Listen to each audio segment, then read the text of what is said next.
तब जाओगी तुम यहाँ से। मेरू फराज आएगा तुम। मैं उसे लेने नहीं। वो क्या कहते हैं, अगर मुझे किसी गमक कभी ना होता। बिल्कुल होता।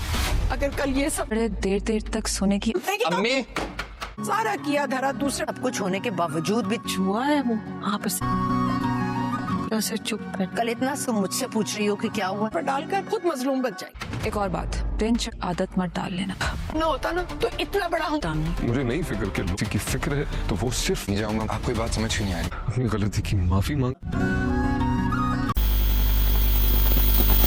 अब अगली एपिसोड में मैं तेरा की आने वाली एपिसोड में आपको दिखाया जाएगा कि वो कहता है कि मैं अब वो माफ़ी मांगेगा तो मैं ही तुम्हारे लिए उसके घर भेजूंगा, लेकिन मैं तुम्हारे साथ अब बुरा सलूक नहीं करने दूंगा। मुझे इससे तुम्हारी फिक्र है और अब तुम्हारे साथ ही रहना चाहता हूँ। अब अगले एपिसोड में आपको दिखा देंगे क्या होता है और डिजिटल आपको ड्रामा मिल जाएगा।